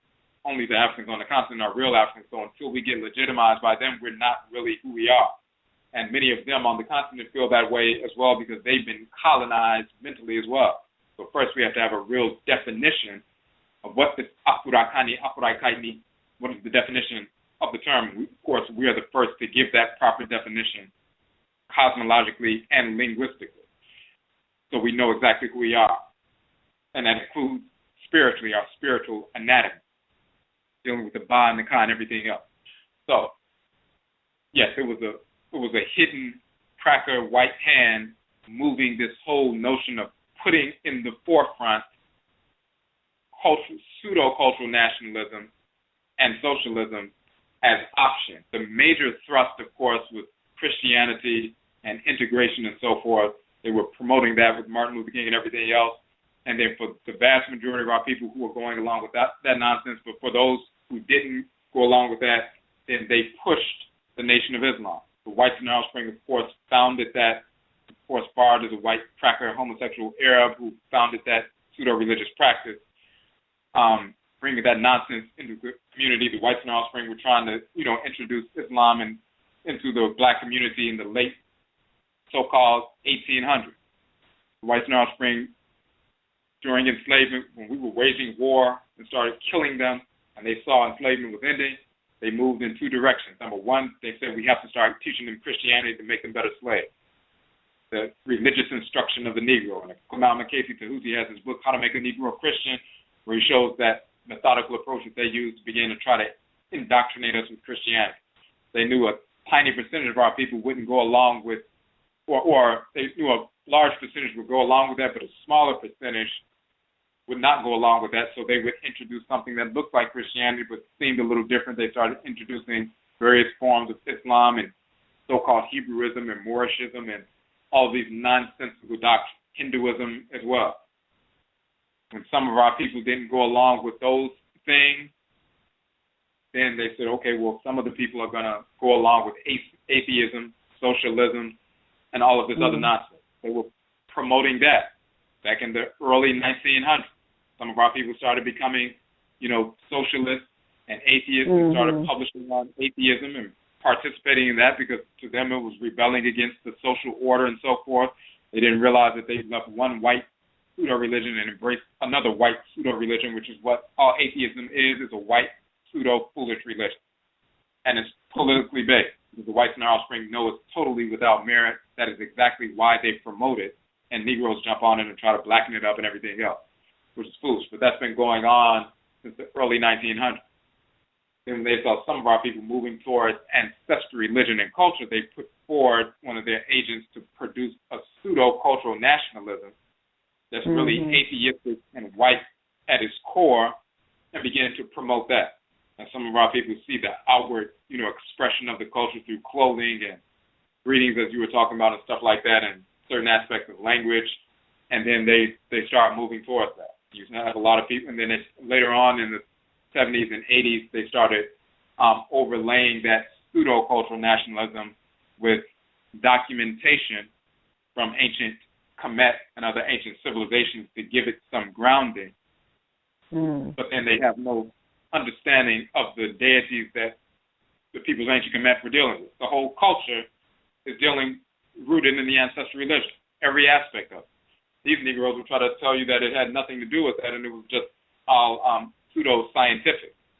Real science is connected to our understanding and our interfacing with the forces of nature, and we're able to replicate the laws that we learn from them in our establishment of civilization, whether it's pyramid building or temples or irrigation or establishing cities, civil engineering, whatever it is, medicine, botany, whatever it is, we attune to the forces of order and creation, extract from the order and creation the laws that undergird creation, replicate those laws as we're building and establishing different things, physical edifices, as well as social, a social order, a society, a civilization, laws, governance, jurisprudence, everything that we have. But it's based on the forces in nature, the abosom, the ntorotu, and so forth. These Negroes who are embracing the whites in their offspring, who are still enslaved by the whites in their offspring, would try to remove the ancestral religion, which is the undergirding foundation infrastructure of the culture of ancient Kemet, and just try to focus on the fact that we had, scientific endeavor and try to reduce the culture to a pseudo understanding of science. So that came in as well. So the whites and offspring understand that some of our people won't go for Christianity. Some of us won't go for Islam. A large percentage of the world, but most won't. So they introduce socialism, atheism, wrap it up in pseudo-nationalism or pseudo-cultural nationalism with no substance whatsoever, because the spiritual practice is the substance for culture. Our way of life is guided by our interfacing with the forces of nature and replicating their order within our social order. That's what culture really is. It's a social order rooted in the divine order of creation. So they've been promoting that the whole time. So when people understand that, instinctively they feel there's something off. They feel like he's just pulling things from different areas and cobbling together something, looking at different traditions to make something, for people here and putting it around Christmas and so forth. But when people get back involved in their ancestral religious practices, then they begin to embrace natural, real observances that are connected to specific times of the year. For example, tomorrow we'll be having an event here in Washington, D.C., dealing with the Kukultuntun, the ancestral jurisdiction, and the name, the winter solstice, and Asar, Aset, Heru, and the name, the winter solstice, and so forth. We'll be doing that presentation so people can come out to that. The free event, of course, we'll be giving away a free copy of one of our books to everybody who comes out. It's for our people only, of course.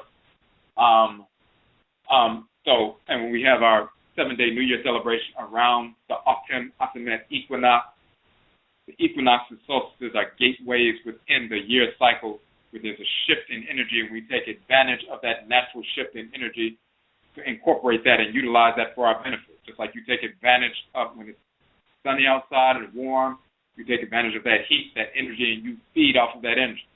When the sun sets and things become cool, you take advantage of that cool period. Your body goes to sleep to regenerate, to rejuvenate, to assimilate, and so forth, all the nutrients and everything, and begin to clear the waste out. You take advantage of those different times of the day, the shifts in energy. We take advantage of the different shifts in energy during the year. And then, of course, on the days that are sacred to specific Abosom, days of the week, and the planetary body, power, solar, lunar, and planetary, they govern different days of the week. And we're children of these divinities that animate these bodies. We have specific days of the week that we deal with our Okrawa, as well as specific days of the year that are connected to our bosom, as well as NHOMA and Samako. So we have actual natural observances that are connected to nature for real.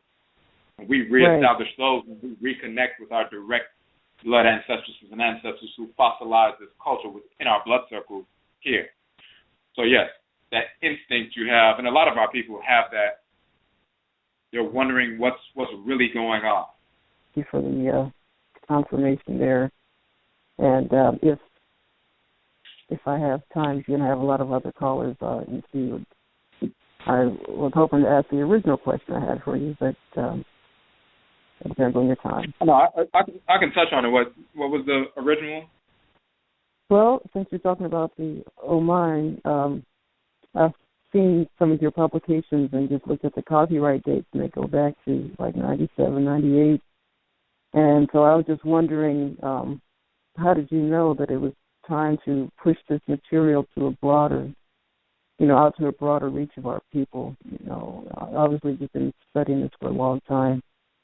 When did you get, the sign that it was time to, share all this information with the rest of us? Because it was quite a revelation for me. I've been searching and studying for 20 years or more, and I was glad to come across this. So. Right.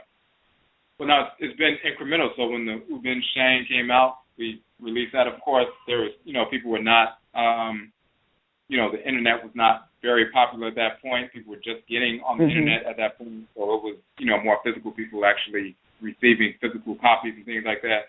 The next major piece that we released was Kukutuntun, the Ancestral Jurisdiction, which is one of the most important. Ubin Shang, Kukutuntun, and Wabajia are the foundation of everything we do. So we released that in 2002, called 2002. Still back then, most people were not on the internet. We released it as a 3 CD set. And people were, when we would go to different cities or whatever, people would purchase the CDs or mail order. We did develop a page in 2003, a website. And back then we just had Ubin Shang and Kukutuntun. It was just a one-page website that had those two things on it, and that was it. So, but then people began to get on the internet more. Eventually we, once people were really getting on the internet, then we put the whole Kukutuntun out on the internet as a free download. Eventually we published the transcript of it so we could listen to it, all the 13 tracks, as well as read the book itself. We put the entire Ubin Shang out, but incrementally every other year, we were publishing more and more, and we would release things as they came out. So always under the direction of our own crowd, under the direction of the Nananom Umsamako of Aakhuamuman, the Aakhuamu Nation in North America, everything unfolding according to that, that program that they laid out, that cultural approach they lay out. Well, thank you again for sharing it and for, making this more widely available to us. And there's so many more revelations and information to come that we need. We appreciate the call. We appreciate your support.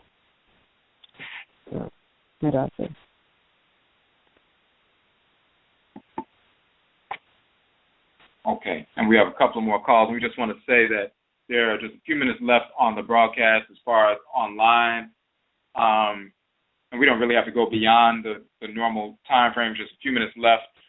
If we happen to go over a little bit, you can call in the number 657-383-0635. You have about 8 minutes to call in order to get on the phone line before it cuts off online, because in 8 minutes or about 7.5 minutes, the stream will cut off online, but the people who are on the phone line will still be able to hear. So if you want to get on the phone line, just in case we need to go into overtime, you have about 7 minutes left. 657-383-0635, 657-383-0635. That's the call-in number. As we said earlier,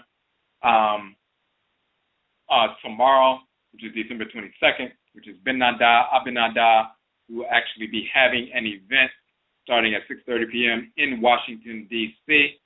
We sent the event notification out for that on Facebook as well as on our Afuraitkaitnut.ning.com website, the Afuraitkaitnut, NHOMA network. We have our own separate social media network that's separate, private, that we pay for, that you can join, of course. Many people on that site studying the same information from here as well as around the world, our people only, of course. So we send the information out on different platforms. We'll continue to send that out. Of course, it's a free event. We give away a free copy of one of our books to everyone who comes out. In fact, we were actually in Philadelphia last night.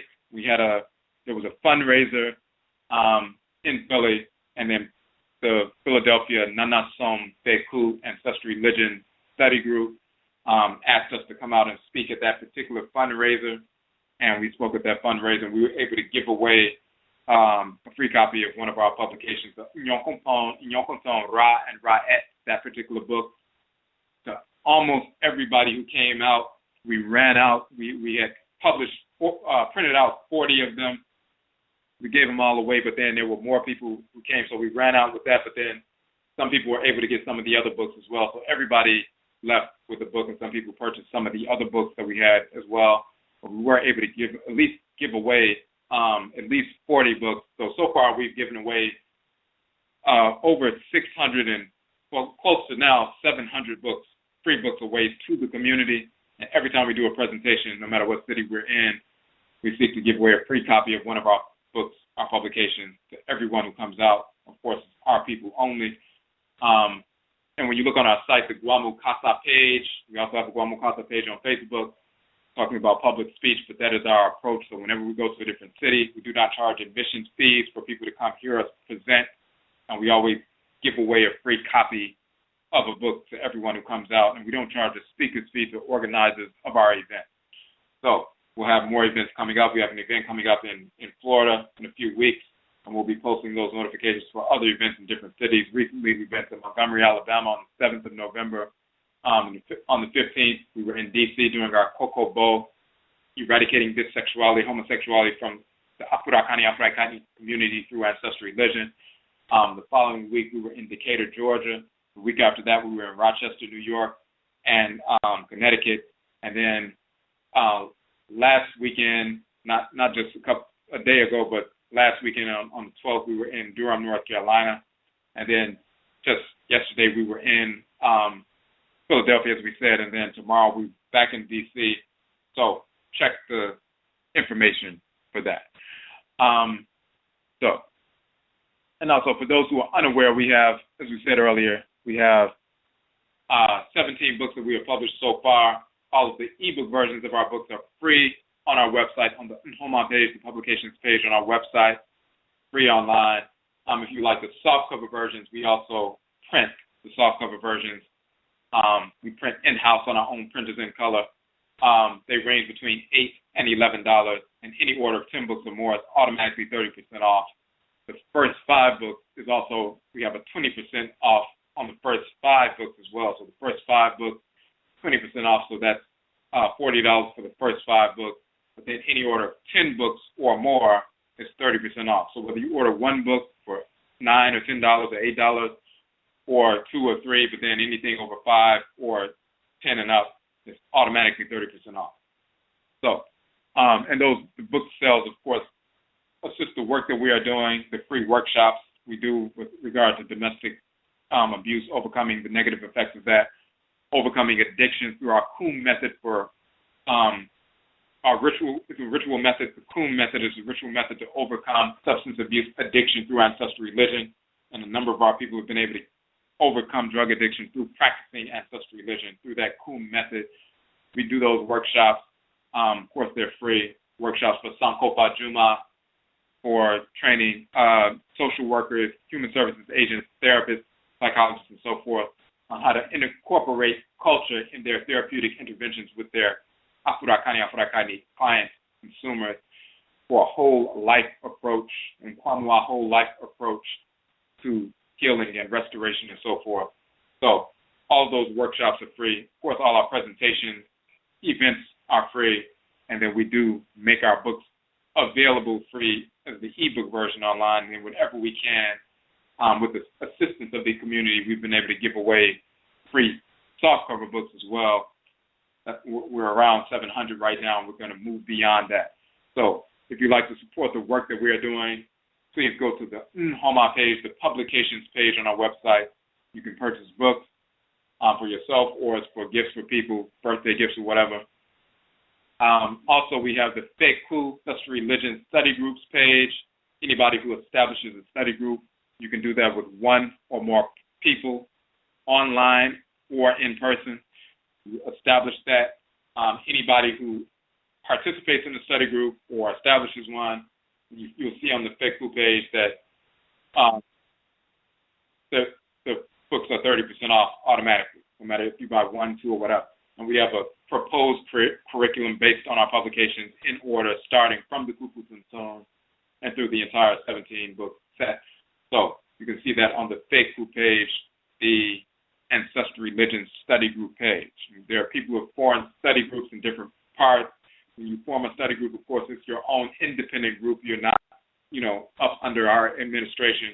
And we would just like to fashion those groups so they can get a broader understanding, a more detailed understanding of the information so they can incorporate it in their lives. So we have that suggested curriculum based on our publications, step by step, in order, and this is what we're doing. So what we're going to do is we're going to end it right here. If you have any questions or comments, simply email us or connect with us online, and we look forward to connecting with you tomorrow in Washington, D.C. for the Kukutuntun presentation. Check that information out online as well. And Yerase, we thank you for these first 200 shows and this 18th anniversary of the Uben Sheng, and look forward to much more information coming out at an even more rapid pace. So again, Yerase, we thank you for tuning in, and Yebeshiabio, we will meet again. That's it.